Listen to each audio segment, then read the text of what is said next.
삼성전자가 지금 매우 중요한 갈림길에 서 있습니다. 2026년 5월 21일 창사 이래 최대 규모로 평가되는 총파업이 예고되면서 단순한 노사 갈등을 넘어 기업의 근간을 흔들 수 있는 위기로 번지고 있습니다. 이번 사태는 단순히 임금 협상 하나로 설명되지 않습니다. 성과급 구조에 대한 불만, 노사 간 신뢰 붕괴, 그리고 상징적인 사건까지 겹치면서 복합적인 갈등 구조로 확대되고 있습니다. 특히 가장 큰 논란은 노조 위원장의 해외 휴가였습니다. 총파업을 앞두고 노조는 내부 결집을 강하게 요구해왔습니다. 파업에 참여하지 않는 사람은 동료가 아니다. 이 정도로 강한 메시지를 던지며 조합원들의 참여를 독려해왔습니다. 하지만 정작 그 중심에 있는 위원장이 해외로 일주일 휴가를 떠났다는 사실이 알려지면서 상황은 완전히 달라졌습니다. 이 사건은 단순한 일정 문제가 아닙니다. 노조 내부에서는 지도부에 대한 신뢰가 흔들릴 수 있는 계기가 되었고, 외부에서는 이번 파업의 명분 자체를 의심하는 시선이 커지고 있습니다. 결국 파업이라는 것은 결집력과 명분이 핵심입니다. 그런데 이 두 가지가 동시에 흔들릴 수 있는 상황이 지금 만들어지고 있는 것입니다. 이제 시선을 사측으로 돌려보겠습니다. 삼성전자는 이번 사태를 매우 심각하게 보고 있습니다. 특히 반도체 사업은 24시간 멈춤 없이 돌아가는 구조입니다. 한번 생산 라인이 멈추면 단순히 하루 손실로 끝나지 않습니다. 공정 전체가 영향을 받으며 복구에도 상당한 시간이 필요합니다. 이 때문에 업계에서는 파업이 현실화될 경우 수조 원에서 많게는 수십조 원 규모의 손실이 발생할 수 있다고 보고 있습니다. 이런 상황에서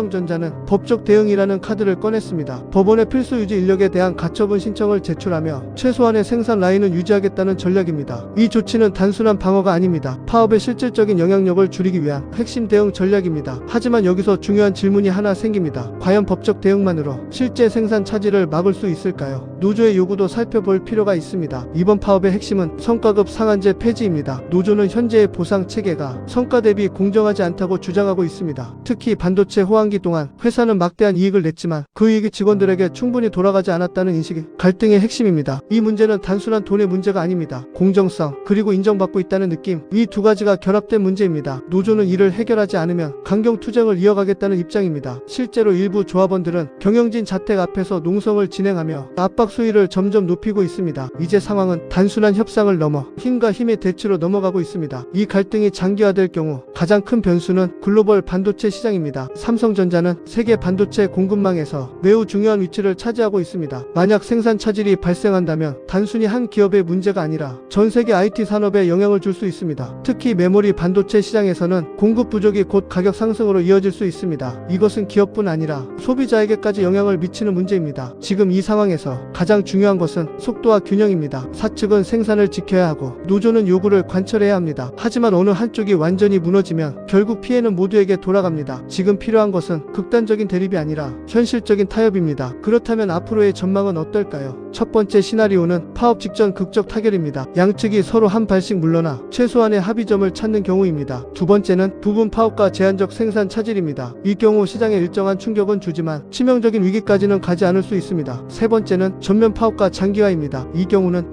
삼성전자뿐 아니라 글로벌 산업 전체에 큰 영향을 줄 수 있습니다. 지금 상황은 세 가지 가능성이 모두 열려있는 상태입니다. 결국 핵심은 신뢰입니다. 노조 내부의 신뢰, 노사 간의 신뢰, 그리고 시장의 신뢰, 이 세 가지가 어떻게 회복되느냐에 따라 결과는 완전히 달라질 것입니다. 여기서 여러분께 질문을 드립니다. 이번 삼성전자 총파업 사태, 과연 누구의 책임이 더 크다고 보시나요? 노조의 전략일까요? 아니면 사측의 대응일까요? 여러분의 생각을 댓글로 남겨주시고, 이런 중요한 이슈 계속 보고 싶다면 좋아요와 구독 부탁드립니다.